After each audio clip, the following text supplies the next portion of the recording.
Flute జింక ముందు సింహం ముందు కాదు, సింహం ముందు కాదు. నెక్స్ట్ గుడివాడ ఎవరికి? వైసీపీదా టీడీపీదా? వైసీపీ తరఫున కొడాలి నాని అంటే వెంటనే గుర్తుకొచ్చేది ఏమిటంటే మాస్ మహారాజా. టీడీపీ తరఫున వెన్నిగండ్ల రాము. అయినా అంటే రాము మంచి బాలుడు, మనసున్న మహారాజు. పొలిటికల్ గా రాష్ట్రంలో అత్యంత క్రేజీ కాన్స్టిట్యూన్సీ ఏమిటంటే గుడివాడ. కారణం ఏమిటో తెలుసా? ఇక్కడ కొడాలి నాని ఎమ్మెల్యేగా ఉన్నారు కాబట్టి. ఇప్పటికీ ఆయన 4 సార్లు ఎమ్మెల్యేగా ఉన్నారు. ఎలాగైనా ఆయనను ఓడించాలని టీడీపీ, గెలిపించాలని వైసీపీ పోటాపోటీగా ప్రతి వ్యూహాలు పన్నుతున్నారు. ఇక్కడ చంద్రబాబు నాయుడు గారి ఫస్ట్ టార్గెట్ ఎవరో తెలుసా? కొడాలి నాని. ఈయనని ధీటుగా ఎదుర్కోవడానికి ఎన్ఆర్ఐగా ఉన్న రామును దింపారు. ఈరోజు మన తెలుగు వాళ్ళు అమెరికాలో బ్రహ్మాండంగా రాణిస్తున్నారు. రాము కూడా అక్కడి నుంచే వచ్చాడు నిన్న వరకు పనిచేసి. అంటే 20 ఏళ్ల నుంచి నా చిన్నప్పుడు నిక్కలేసుకున్నప్పుడు ఎంత ఉందో గుడివాడ ఇప్పటికీ అలాగే ఉంది. ఒక్కటి కాదు సార్, ఇక్కడ అభివృద్ధి అనేది ఉండకూడదు, జాబ్స్ అనేవి ఉండకూడదు, ఏది ఉండకూడదు. జనాలంతా తన చెప్పు చేతుల కింద అణిగి మణిగి ఉండాలనే ఉద్దేశంతో గుడివాడలో ఎవరు గెలిచినా నాకు సంబంధం లేదు, ఎవరు ఓడినా నాకు సంబంధం లేదు. ఈ పట్టణ వాసులకు వేధిస్తున్న ప్రధానమైన సమస్య ఈ బ్రిడ్జి సమస్య. ఇక్కడ ఫ్లైఓవర్ అన్నా పడాలి, లేకపోతే అండర్ గ్రౌండ్ బ్రిడ్జి అన్నా పడాలి. ఇప్పుడు నేను టీడీపీ, వైసీపీ బోత్ లీడర్స్ ని ఇంటర్వ్యూ చేస్తా.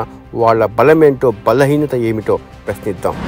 నమస్తే. ఈరోజు మా అతిథి వెన్నిగండ్ల రాము, కేర్ ఆఫ్ గుడివాడ కూటమి అభ్యర్థి. నమస్కారం సార్. నమస్తే అండి.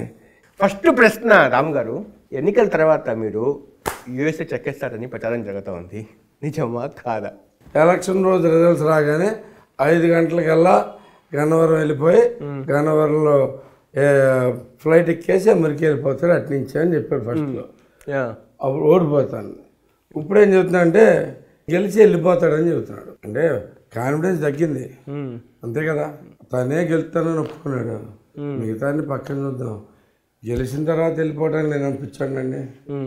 మీరు మీ అపోనెంట్ కొడాలి నాని అని చెప్పి దూరం నుంచి అనుకోవడం వేరు, దగ్గరగా తడబడడం వేరు. ఎలా అనిపిస్తుంది? ఈ తడబడే సమయంలో తడబాటు ఏదైనా ఎప్పుడైనా రాలేదా? అసలు తడబాటు అనేది ఎప్పుడు మా దీని మొత్తంలో ఎప్పుడు రాలేదండి. మీరు గమనిస్తూనే ఉన్నారు. ఈ 1 year కాలంలో, ఈ 1.5 yearలో అతను అటాక్ చేసే మూడు, అతను మీడియాలో మాట్లాడే తీరు, ఆయన ప్రసంగాలు ఇవన్నీ చూసిన తర్వాత ఎందుకు తలనొప్పి అనిపించిందా ఎప్పుడైనా? ఏం మాట్లాడండి? పాయింట్ ఏమైనా ఉందా? అతను మాట్లాడే దాంట్లో పాయింట్ ఏమైనా ఉందా? ఏది చెప్పినా కానీ వెన్నుపోటు అంటాడు, ఎన్టీఆర్కి వెన్నుపోటు అంటాడు, లేదంటే చంద్రబాబు ఏదో అంటాడు, లోకేష్ ఏదో అంటాడు, పవన్ కళ్యాణ్ ఏదో అంటాడు, చిరంజీవిని ఏదో అంటాడు. కానీ అతని టార్గెట్ అంతా చంద్రబాబు నాయుడు, లోకేష్, పవన్ కళ్యాణ్ ఈ ముగ్గురికి ఉంటారు తప్ప వెన్నిగండ్ల రామ జోలికి రాడు ఎందుకు? 4 సార్లు గెలిచి 60 ఏళ్ళు ఎమ్మెల్యే ఉండేసరికి ఎవరికి వాళ్ళు ఊహలు ఎక్కువగా ఉంటాయండి. మనకి మన మామూలు రేంజ్ కాదు, అంత అసలు గుడివాడ రేంజ్ కాదు, మనది స్టేట్ లెవెల్ అనుకుంటారు. గుడివాడ రేంజ్లో కూడా ఈసారి కార్పొరేటర్ కూడా గెలవలేడు. ఇప్పుడు కొడాలి నాని వ్యూహాలు ఎలా ఉంటాయంటే, ఫస్ట్ తన రాజకీయ ప్రత్యర్థి ఎవరు ఉంటారో ఆ ప్రత్యర్థి చుట్టుపక్కల తన మనుషుల్ని చేర్పిస్తారు అనేది ఒక కోవర్ట్ ఆపరేషన్ లాగా జరగద్ది అనేది ఒక ప్రచారం బయట. అది వాస్తవా? ఎవడెళ్ళి కూర్చున్నా కానీ గుడివాడ చిన్న టౌన్, ఒకరికొకరు ప్రతి వాళ్ళు తెలిసిన వాళ్ళే. మన దగ్గర ఉండేవాళ్ళు అక్కడ మాడతారు, అక్కడ వాళ్ళు మన దగ్గర మాడతారు, మన వాళ్ళ దగ్గర. సో ఆ రకంగా పెద్ద అంటూనే ఉంటుంది. అతను ఏం చేస్తున్నాడో నాకు తెలుస్తుంది, నేనేం చేస్తున్నానో తనకి తెలుస్తుంది. సరే తెలుసుకుని చేస్తే ఏం చేస్తాడు? నేను పలానా రోడ్డు వేపిస్తున్నానని తెలుస్తుంది. తెలుస్తుంది ఏం చేస్తాడు? ఇంకో 2 రోడ్లు వేపిస్తాడా? అది మంచిదేగా జనాలకి. నాకు అదేనా ఓకే, అది కూడా చేయడు. ఏదో తెలుసుకుంటున్నాను పక్కన చెప్పడానికి ట్రై చేస్తాను. ఇప్పుడు 4 సార్లు గెలిచిన కొడాలి నానిని కాదని చెప్పి మీరు గుడివాడకు కొత్త డాక్టర్, ఇక్కడ జనాల యొక్క నాడిని పట్టుకోగలిగారా? అతన్ని కాదని చెప్పి మిమ్మల్ని ఎందుకు ఓటేయాలి చెప్పండి జనాలకి? ఇక్కడ ఏమండి, అతని వల్ల ప్రజలందరూ నష్టపోయారు, అలాగే నేను కూడా మోసపోయాను. సో అందరం ఒకటే. అంటే నేను ప్రజల్లో ఒకటి, మీరు విక్టిమ్, నేను వ్యక్తిమే. కొడాలి నానికి గుడివాడ ప్రజలందరూ వ్యక్తించారండి. ఇప్పుడు ఎమ్మెల్యేని ఏం చేయాలి? వాళ్ళకి ఏం ప్రాబ్లమ్స్ ఉన్నాయో తెలుసుకోవాలా, తెలుసుకునే అవకాశం ఉందా? ఎవరికి అతనికి ఎవరినైనా కొన్న ప్రాబ్లం గురించి చెప్పడానికి వస్తే రానిస్తాడా? ఒక ప్రాబ్లం సాల్వ్ చేశాడా? ఏమిటి ఇక్కడ మేజర్గా వాటర్ ప్రాబ్లం, ఇక్కడ ఉప్పు నీరు ఉంటుంది, తాగడానికి నీరు. ఇది ఈ సమస్యకి పరిష్కారం ఏం చెప్తారు రామగారు మీరు? నీరే లేదండి. మా ఊర్లో ఏ ఊరు వెళ్ళినా కానీ ఆకుపచ్చలో ఉంటాయి నీళ్ళు. ఎందుకంటే చెరువు నుంచి ఫిల్టర్ బెడ్లు పాడైపోయినాయి, డైరెక్ట్గా ఎక్కిచ్చేస్తాం. సో అందుకని ఆకుపచ్చగా ఉంటాయి నీళ్ళన్నీ. అది తాగడానికి పనికిరావు అంటారు. తాగడానికా?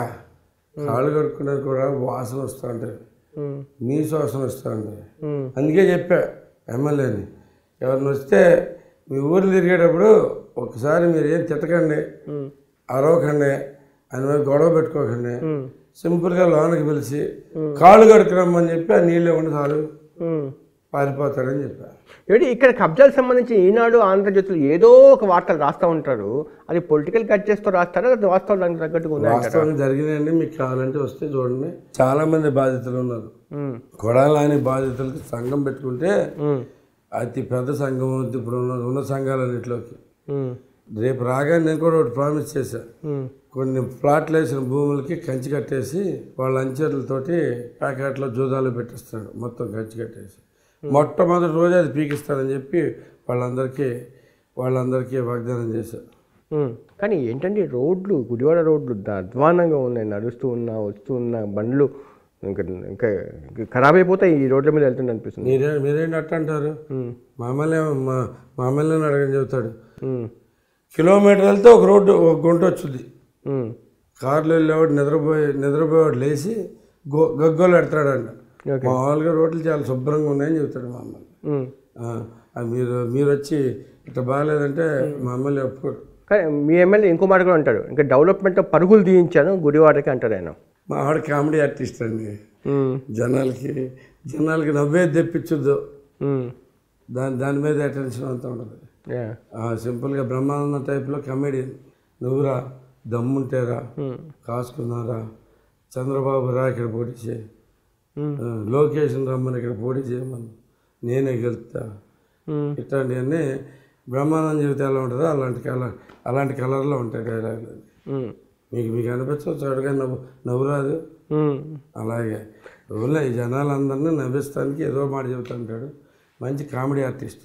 సార్ చంద్రబాబు నాయుడు, లోకేష్ గారు ప్రతి వారానికి ఒక 2 సార్లు అయినా కూడా గుడివాడ డెవలప్మెంట్స్ గురించి, అప్డేట్స్ గురించి తెలుసుకుంటూ ఉండాలంటే కదా, అది ఆపరేషన్ కొడాలి ఎలాగైనా ఓడించాలని చెప్పి ఒక ఉద్దేశంతో ఎన్టీ రామారావు గారు సొంత నియోజకవర్గం కింద మొట్టమొదటిగా ఆయన పోటీ చేసింది, కానీ ఆయన సొంత నియోజకవర్గం కానీ ఇంకా భావిస్తూనే ఉంటాం. అలాగే ఎంతోమంది మహానుభావులు వచ్చారు, మంచి అవకాశాలు రాగలిగిన ప్లేస్లో ఉంది గుడివాడ. అలాంటి గుడివాడ నిర్లక్ష్యానికి గురైందంటే 20 సంవత్సరాలుగా చాలా దారుణమైన నిర్లక్ష్యానికి గురైంది. డెవలప్మెంట్ కంట్రీస్ని చూసి ఉంటారు, ఆ అనుభవంతో ఈ ఊరు వాళ్ళకు ఏం చేస్తారు మీరు అని చెప్పి. ఆ అనుభవంతో ఈ ఊరు వాళ్ళకి చాలా చేయొచ్చండి. చెయ్యాలంటే చాలా పథకాలు ఉన్నాయి, చాలా ఫండ్స్ అన్యూజ్డ్గా బోల్డ్ ఫండ్స్ వెళ్ళిపోతూ ఉంటాయి, అవన్నీ తెచ్చుకుని గుడివాడిని బాగు చేసుకోవాలని అభిప్రాయం నాది. సార్ మీరు ఇంకోటి ఐటీ రంగాన్ని నిపుణులు సార్, మీరు అంతా ఎక్కువ ఎక్స్పెక్ట్ చేసేస్తా అంటే అక్కడ అన్ఎంప్లాయిడ్ యూత్కి మీరు యూఎస్లో మంచి ఆపర్చునిటీస్ ఇప్పిస్తారు, యూఎస్ వెళ్ళడానికి ఒక బ్రిడ్జ్ లాగా ఏర్పాటు చేస్తారనేది ఎక్స్పెక్టేషన్స్ ఉంది, దాన్ని మీట్ అవ్వగలుగుతారా? 100% మీట్ అవుతారండి. 10,000 ఉద్యోగాలు తెప్పిస్తారు అంటే ఇయర్లే లేకపోతే 5 ఏళ్ళగా? 5 ఏళ్ళలో 10,000 ఉద్యోగాలు వస్తాయి. 10,000 డైరెక్ట్ ఉద్యోగాలు వస్తే 40,000 మంది నుంచి 50,000 మందికి ఉపాధి కలుగుతుంది. సార్ టీడీపీలో ఇక్కడ కొంత మీ సీట్ కోసం కొంతమంది ఎక్స్పెక్ట్ చేశారు, కొంతమంది రాలేదు, మీకు ఇచ్చారు, వీళ్ళందరూ కలిసి మీ యొక్క గెలుపు కోసం పనిచేస్తున్నారా? జనసేన నుంచి రెస్పాన్స్ ఎలా ఉంది? కూటమిలో 3 భాగస్వామ్యాలు కూడా కలిసికట్టుగా ఐక్యమత్యంగా ఉన్నారంటారా? అందరూ పనిచేస్తున్నారండి, బాగా చాలా బాగా పనిచేస్తున్నారు. రా వెంకటేశ్వరరావు అయితే నాకంటే ఎక్కువ పనిచేస్తున్నాడు, నాకంటే పావుగంట ముందు ఉంటాడు, ఎప్పుడైనా అరగంట తర్వాత వెళ్తాడు. ఈ లోపల గొడవలు ఉన్నాయి, ఆయనే టెన్షన్ పడుతూ ఉంటాడు, ఎక్కడ చిన్నది ఏది జరిగినా కానీ. పిల్లలే వెంకటేశ్వరరావు మొదటి నుంచి రాగానే వచ్చినప్పటి నుంచి నాకు గౌరవం ఇచ్చుకుంటా, మంచి సలహాలు ఇచ్చుకుంటా, జాగ్రత్తగా ఎట్నాడపాలన చూసుకుంటూ వెళ్తాను. బాబ్జీ అంతే, పిల్లలేని బాబ్జీ, ఇంకా జనసేన నుంచి శ్రీనివాస్, జనసేనలో ఉన్న ప్రతి ఒక్కరూ నాకు ముందుగానే అటాచ్ అయిపోయి ఉన్నారు. ఇప్పుడు ఎప్పుడైతే పవన్ కళ్యాణ్ గారు పూర్తి అనౌన్స్ చేశారో ఆ రోజు నుంచి ప్రతి ఒక్కరూ నాతో పనిచేస్తూ ఉన్నారు. ఎక్స్పెషల్లీ మనకి శ్రీకాంత్ బోర్గారు శ్రీకాంత్ సొంత తమ్ముడేళ్ళని ఉంటాడు, చాలా బాగా చేస్తున్నారు. ఇప్పుడు రేపు హైపోథెటికల్గా రేపు మీ గవర్నమెంట్ వచ్చిందనుకోండి, మీరు గెలిచారనుకోండి, ఈ రాజకీయ కక్షలు ఉంటాయా లేకపోతే అంతా కలిసి డెవలప్మెంట్ మీద కాన్సన్ట్రేషన్ చేస్తారు రాము గారు? డెవలప్మెంట్ ఇస్ ది ప్రయారిటీ అండి. రాజకీయ కక్షలు అంటే నాని మీద, అతని అనుచరుల మీద, అతని అనుచరుల మీద అవన్నీ లోకేష్ చూసుకుంటాడు. నా దాకా అవసరంలా. అందరూ జనాలందరూ ఎదురు చూస్తూనే ఉన్నారు. జనాలను ఎంత మోసం చేశాడనేది తెలియాలి. ఎంత దారుణమైన పరిస్థితిలో జనాలు ఉంటే అతను గుడివాడ అనేది కూడా రాకుండా 5 ఏళ్ల పాటు 20 ఏళ్ల పాటు యాక్చువల్లీ నడిపించాడు. ఫ్యామిలీ ఎక్కడ ఉంటుందండి? గుడివాడ రాజకీయము అంతా రాత్రికి రాత్రి మారిపోద్ది అంటారు. ఇంకా ఏమేమి జరగవచ్చు, ఎటువైపు టర్న్ తీసుకోవచ్చు అంటున్నారు. అది మీరు ఆ క్షణం అలర్ట్గా ఉంటున్నారా? ఏం జరుగుతుంది? ఏమవుతుందండి, ఏం మారుద్దండి. అదొక బ్యాడ్ ప్రాపగండా. కానీ రాత్రికి రాత్రి మారిపోయేంత ఏముండదండి. గుడివాడలో వీడికి ఒక ఎక్స్క్యూజ్ దొరికేది ఇంతకుముందు. ఈసారి అధికారంలో ఉన్నాడు, మంత్రి అయ్యాడు, ఇంకా అట్లాగే ఇంకా అలాగే ఉంది గుడివాడ మాల. సార్ మాత్రం 1000 కోట్లు సంపాదించాడు. సార్ నాన్నగారి నోట్లో అందరు నాన్నారు, ఒక ఎక్సెప్ట్ వెన్నికల రాము అని చెప్పి.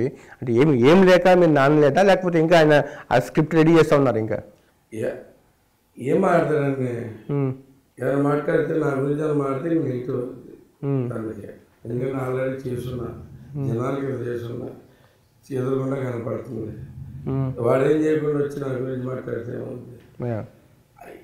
దీనివల్ల నెగిటివ్ వచ్చింది అనేది చంద్రబాబు మాట్లాడుతున్న ప్రాఫిట్ వచ్చిందా లేదు.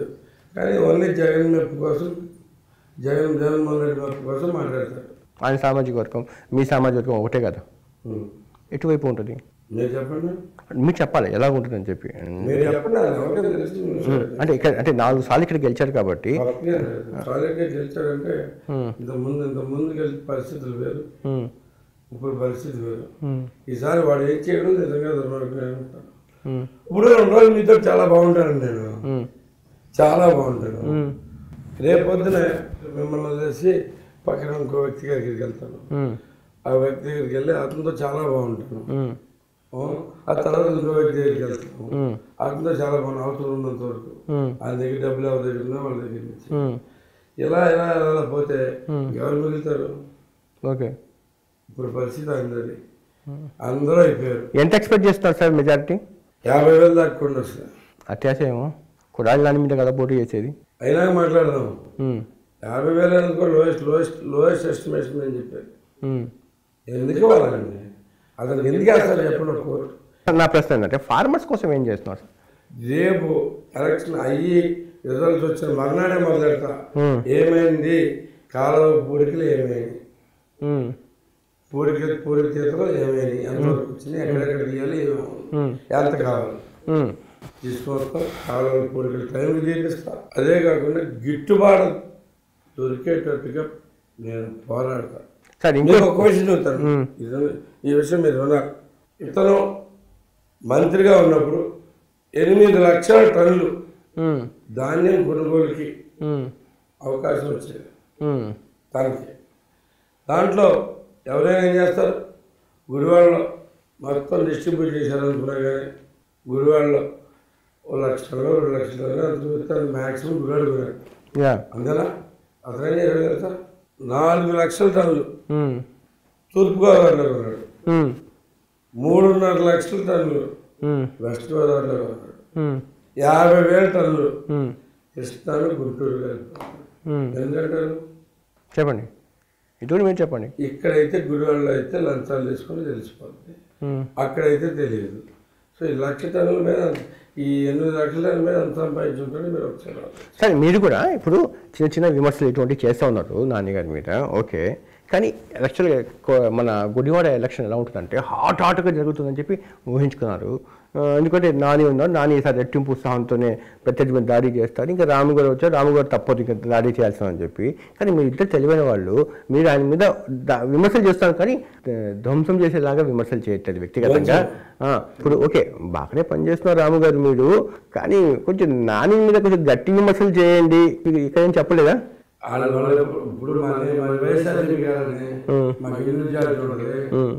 కానీ మీ నేచర్ కూడా సాఫ్ట్ నేచర్ కదా, ఎక్కువగా చేయరు కదా, పర్వాలేదు. మాస్ అంటారు సార్, లోపల మాస్ అలాగే ఉందంటారు.